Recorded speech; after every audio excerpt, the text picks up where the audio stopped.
नमस्कार। आज हम हिंदी भाषा की 7वीं कक्षा की पाठ्य पुस्तक अभ्यास सागर के पाठ 3 निर्मला सांप और सियाल के व्याकरण से संबंधित प्रश्न करेंगे। यह पाठ संज्ञा व उसके भेदों पर आधारित है। तो आइए पाठ को समझते हैं, और यदि वीडियो आपको अच्छा लगे तो लाइक और कमेंट जरूर कीजिएगा। तो आइए देखते हैं। सियाल के पिता का नाम लहनू भाई भोया था। सियाल की मुस्कान बहुत प्यारी है। झोंपड़ी के अंदर से उसकी माँ पुकारती है। निर्मला खुशी से उछल पड़ी। सियाल की बहादुरी देखकर निर्मला हैरान थी। अब हमने इन सभी वाक्यों को पढ़ा, तो अब आगे का प्रश्न देखते हैं। हमारा पहला प्रश्न, अभी जो वाक्य आपने पढ़े उन वाक्यों में से संज्ञा शब्द छांटकर लिखिए। ये जो हमने वाक्य पढ़े इनमें से हमें संज्ञा शब्द छांटकर लिखने हैं। तो पहले आपको यह पता होना चाहिए कि संज्ञा किसे कहते हैं। किसी भी वस्तु, व्यक्ति, गुण, भाव, स्थिति का परिचय कराने वाले शब्द को संज्ञा कहते हैं। या साधारण शब्दों में हम कह सकते हैं किसी भी व्यक्ति, वस्तु, स्थिति या गुण के नाम को संज्ञा कहा जाता है। जैसे कि इसमें दिया गया है सियाल। सियाल किसी का नाम है, तो ये संज्ञा है। लहनू भाई भोया, ये भी किसी का नाम है, तो ये भी एक संज्ञा शब्द है। मुस्कान, यह भी एक संज्ञा शब्द है। झोंपड़ी, माँ, निर्मला और खुशी, सियाल तो हमने देख लिया यहाँ पर। बहादुरी, ठीक है, आदि, ये सभी क्या है? संज्ञा शब्द है। और यहाँ पर ये पिता, ये भी क्या है? संज्ञा शब्द है। तो अब हमें इन्हीं सारे शब्दों को यहाँ पर लिखना है। सियाल, लहनू भाई भोया, माँ, पिता, झोंपड़ी, खुशी, निर्मला, बहादुरी, मुस्कान। अब हमने ये तो समझ लिया कि संज्ञा किसे कहते हैं। किसी भी व्यक्ति, वस्तु, स्थिति या गुण के नाम को संज्ञा कहा जाता है। अब आगे संज्ञा के भी भेद होते हैं। संज्ञा के कितने भेद होते हैं? 3 भेद होते हैं। तो हम समझते हैं कौन कौन से भेद होते हैं संज्ञा के। संज्ञा के भेद होते हैं व्यक्तिवाचक संज्ञा, व्यक्तिवाचक संज्ञा। दूसरा भेद होता है जातिवाचक संज्ञा, जातिवाचक संज्ञा। और तीसरा भेद होता है भाववाचक संज्ञा, भाववाचक संज्ञा। अब व्यक्तिवाचक, व्यक्तिवाचक में क्या होगा कि जो शब्द किसी भी विशेष व्यक्ति, विशेष वस्तु, विशेष स्थान या विशेष प्राणी के नाम का बोध कराते हैं, उन्हें हम क्या कहते हैं? व्यक्तिवाचक संज्ञा कहते हैं। जैसे सुभाष चंद्र बोस, एरावत, कपिला, कपिला किसी गाय का नाम है, एरावत किसी हाथी का नाम है, ठीक है। भारत, दिल्ली, ये किसी स्थान का नाम है। प्राणी हो गया कपिला और एरावत, ये हो गए प्राणियों के नाम। वस्तु, वस्तुओं के नाम क्या हो गए? सेब, केला, कोई भी वस्तु आप ले सकते हैं, ठीक है। और अगला है जातिवाचक संज्ञा। जातिवाचक संज्ञा क्या होती है कि जो शब्द किसी प्राणी, ध्यान से सुनिएगा, जो शब्द किसी प्राणी, पदार्थ या समुदाय, समुदाय की पूरी जाति का बोध कराते हैं, उन्हें हम क्या कहते हैं?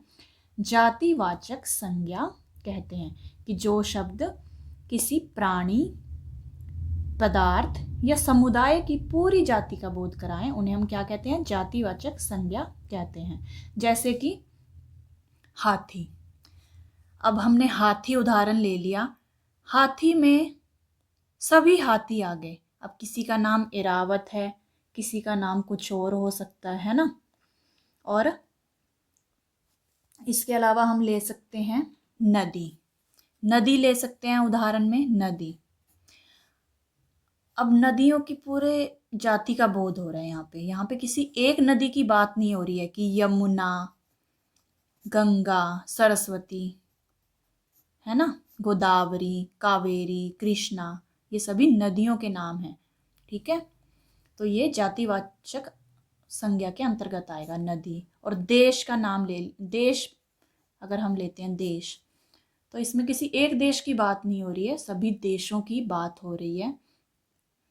ठीक है, और अगला है भाववाचक संज्ञा। भाववाचक संज्ञा क्या होती है कि किसी गुण, दशा, स्वभाव, कार्य, भाव या स्वभाव का बोध कराने वाले शब्दों को भाववाचक संज्ञा कहते हैं। किसी के भी गुण दोष, गुण दोष क्या हो गया, जैसे चौड़ाई, लंबाई, सुंदरता, क्या हो गए गुण हो गए। कुरूपता, ये क्या हो गया दोष हो गया, कुरूपता। ठीक है, दशा हो गई, जैसे बुढ़ापा आ जाता है, बुढ़ापे की दशा, यौवन की दशा। भाव आ जाते हैं, क्रोध का भाव, शांति का भाव, आशा का भाव। ठीक है, तो उन्हें हम क्या कहते हैं, ये सभी किसमें आते हैं, भाववाचक संज्ञा के अंतर्गत आते हैं। तो आगे देखते हैं प्रश्न। अब इन संज्ञा शब्दों को, ये जितने भी संज्ञा शब्द हैं, इन शब्दों को नीचे दी गई श्रेणियों में लिखिए। यहाँ पर व्यक्तिवाचक लिखने हैं हमें, यहाँ पर जातिवाचक और यहाँ पर भाववाचक। अब व्यक्तिवाचक संज्ञा में क्या क्या आएंगे, सियाल आएगा एक लहनु भाई भोया आएगा, ये किसी के नाम है, विशेष व्यक्ति का नाम है, विशेष व्यक्ति का। और क्या हो गया, निर्मला। ठीक है, ये तीनों आएंगे व्यक्तिवाचक संज्ञा के अंतर्गत, सियाल, निर्मला और लहनु भाई भोया। और जातिवाचक संज्ञा के अंतर्गत क्या क्या आएंगे, पिता, यानी कि सभी पूरे, मतलब कि पूरे पिता समुदाय की बात हो रही है यहाँ पे। ठीक है, ना कि किसी एक के पिता की, उसके पिता का यहाँ पे नाम नहीं दिया गया है। माँ, यहाँ पर सभी की माँ की बात हो रही है,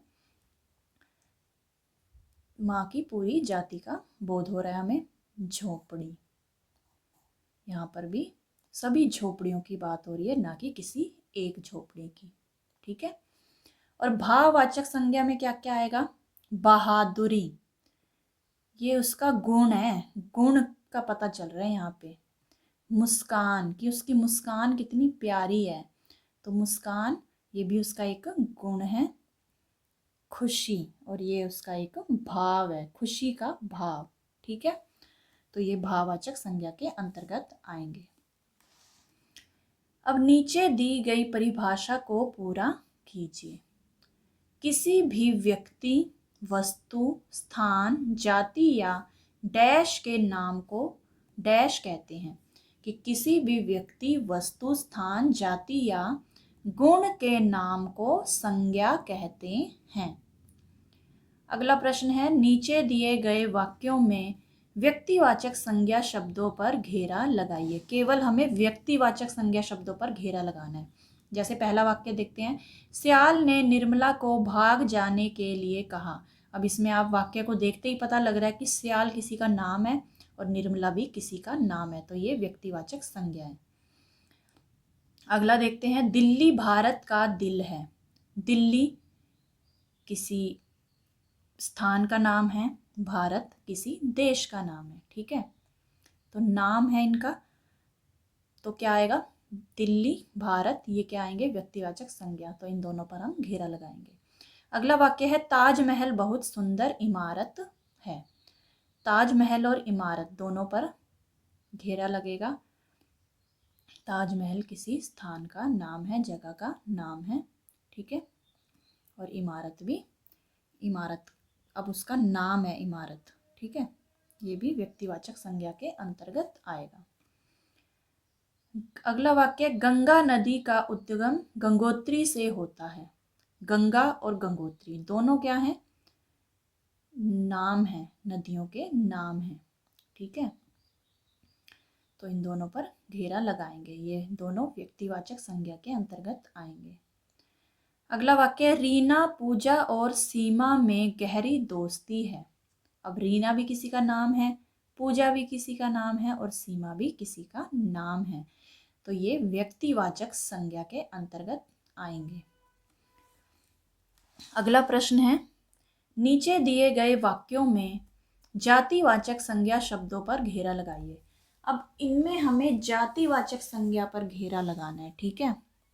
जैसे पहला है, यहाँ से जंगल बहुत दूर है, तो यहाँ पर जातिवाचक संज्ञा क्या है, ये जंगल, सभी जंगलों की बात हो रही है, ना कि किसी एक जंगल की, ठीक है। अगला है, सांप बड़ी जोर से फुफकारा। अब सांप के भी नाम होते हैं, कोबरा, है ना, तो यहाँ पर सभी सांपों की जाति का बोध हो रहा है हमें, तो ये क्या है, जातिवाचक संज्ञा।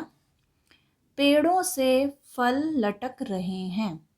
अब यहाँ पर पेड़ों, सभी पेड़ों की बात हो रही है, ना यहाँ पे ये नहीं दिया गया कि अमरूद का पेड़, पीपल का पेड़, है ना, तो सभी पेड़ों की बात हो रही है। और फल में भी किसी एक फल का नाम नहीं लिया गया है, आम, सेब, केला, किसी का नाम नहीं लिया गया, फल लिख दिया है बस, तो यानी कि ये जातिवाचक संज्ञा है। हम भारत देश के नागरिक हैं। अब देश, देश में, अब यहाँ पे ये देश, सभी देशों की बात हो रही है। वैसे तो यहाँ पर दे दिया गया भारत देश, लेकिन हमें तो सिर्फ जातिवाचक पे लगाना है ना घेरा। अब हम इस तो पूरे को तो नहीं ले सकते, हमें सिर्फ जातिवाचक पे लगाना है, तो देश और नागरिक, तो देश सभी देशों की बात, नागरिक सभी नागरिकों की बात हो रही है।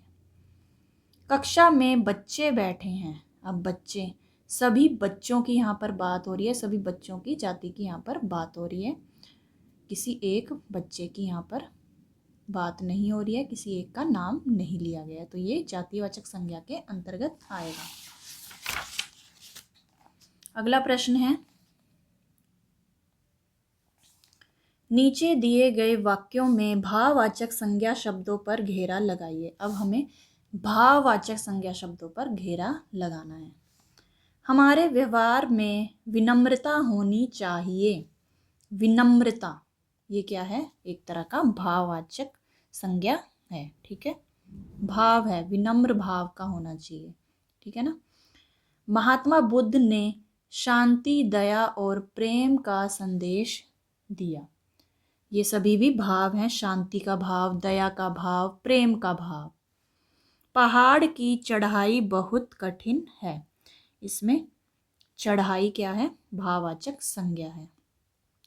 परीक्षा समाप्त होने के बाद लड़कों की खुशी देखने लायक थी, तो इसमें खुशी क्या है, एक भाववाचक संज्ञा है, खुशी का भाव।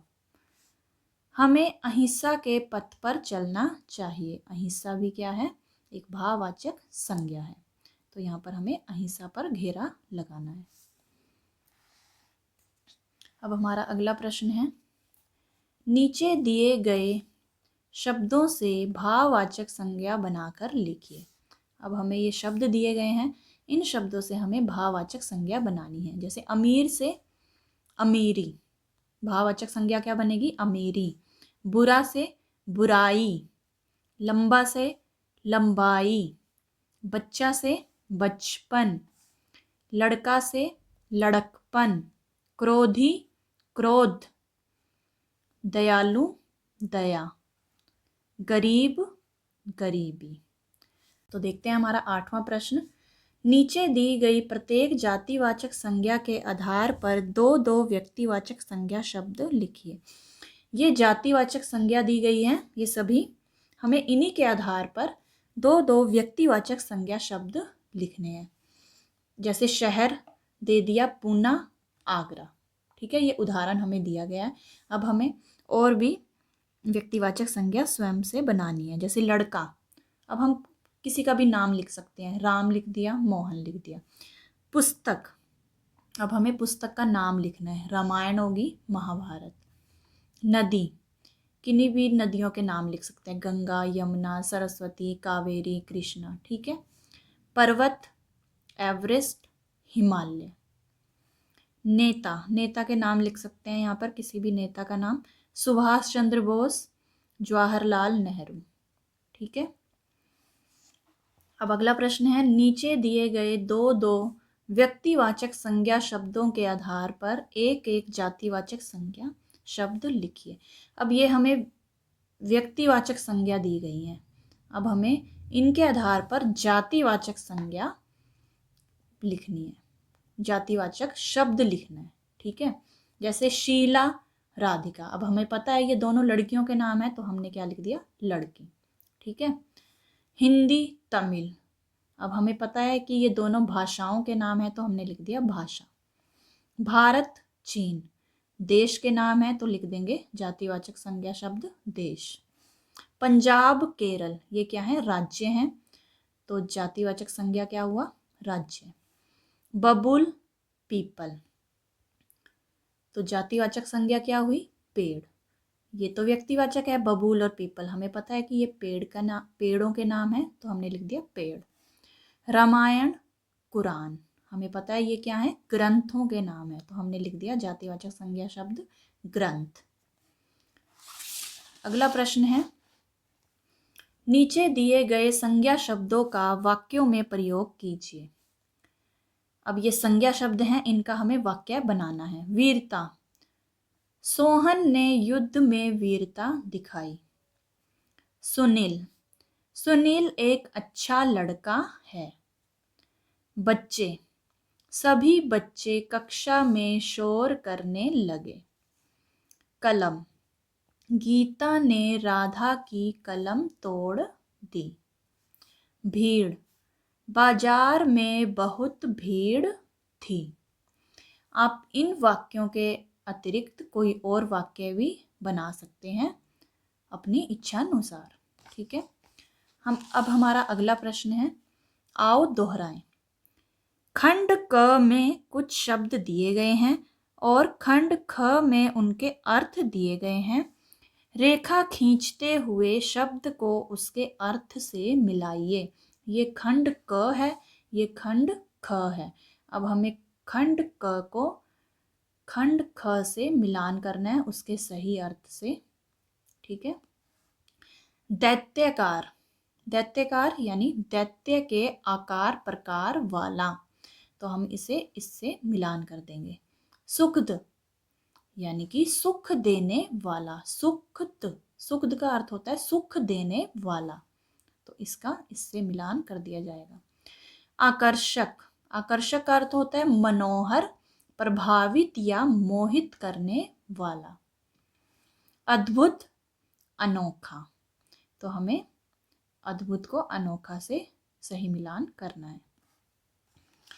अगला प्रश्न, नीचे दिए गए शब्दों के दो दो पर्यायवाची शब्द छांटकर लिखिए। पर्यायवाची शब्द लिखने हैं हमें। ठीक है। कपड़ा, ये कोष्टक दिया गया है, इसमें से छांटकर हम लिख सकते हैं। कपड़ा, वस्त्र, अंबर, कपड़े को क्या क्या कहा जाता है, वस्त्र, अंबर। सांप, सांप को व्याल, अहि, व्याल, अहि। दैत्य को असुर, राक्षस, असुर, राक्षस। आंख, लोचन, दृग, लोचन, दृग। अगला प्रश्न देखते हैं, नीचे दिए गए वाक्यांशों के लिए एक शब्द छांटकर लिखिए। ये वाक्यांश दिए गए हैं, हमें इनके लिए एक शब्द लिखना है। इस कोष्टक में से हम छांटकर लिख सकते हैं। किए गए उपकार को मानने वाला, कि जो किए गए उपकार को माने उसे क्या कहेंगे हम, कृतज्ञ। ठीक है। अगला है, जिसका मूल्य अधिक हो, बहुमूल्य, जिसका मूल्य अधिक हो, बहु, बहु का अर्थ होता है अधिक मूल्य। ठीक है। जिसमें धैर्य हो, धैर्यवान। भय ना होना, निर्भय, जिसमें भय नहीं होता वो क्या होता है, निर्भय। निर मतलब जिसमें भय ना हो। ठीक है। निर का अर्थ होता है ना होना, यानी भय ना होना। मीठा बोलने वाला, मधुर भाषी, मीठा बोलने वाला, मधुर भाषी। अब अगला प्रश्न है, नीचे दिए गए मुहावरों में से उचित मुहावरे छांटते हुए वाक्यों को पूरा कीजिए। अब ये मुहावरे दिए गए हैं, हमें उचित मुहावरे के द्वारा इन वाक्यों को पूरा करना है। जैसे शेर को देखकर नेहा के प्राण सूखने लगे, कि शेर को देखकर नेहा के प्राण सूखने लगे। सुहासिनी हमेशा 99 के फेर में पड़ी रहती है। सुहासिनी हमेशा 99 के फेर में पड़ी रहती है। जब मोहन की डैश तब वह बहुत शर्मिंदा हुआ, यानी कि जब मोहन की कलगी खुली तब वह बहुत शर्मिंदा हुआ, यानी कि जब उसका भेद खुला तब वह बहुत शर्मिंदा हुआ। अजगर देख शिवानी की घिग्गी बंध गई, यानी कि जब बिल्कुल डर के मारे बिल्कुल भी आवाज बाहर नहीं निकलती तो क्या कहते हैं, घिग्गी बंध जाना। ठीक है। मुक्ता ने कक्षा में प्रथम आने के लिए कमर कस ली, मतलब कि पूरी मेहनत से लग गई वो। गणित के सवाल हल करना तो मेरे बाएं हाथ का खेल है, मतलब कि बिल्कुल मेरे लिए तो बिल्कुल ही आसान कार्य है, कि गणित के सवाल हल करना तो मेरे बाएं हाथ का खेल है। तो बच्चों, ये थे पाठ 3 निर्मला सांप और सियाल के व्याकरण से संबंधित अभ्यास सागर पुस्तक के प्रश्न। आशा करती हूँ सभी प्रश्न आपको अच्छे से समझ में आ गए होंगे। यदि वीडियो आपको अच्छा लगा है तो आप लाइक और कमेंट ज़रूर कीजिएगा। तो मिलते हैं अगली वीडियो में, तब तक के लिए नमस्कार।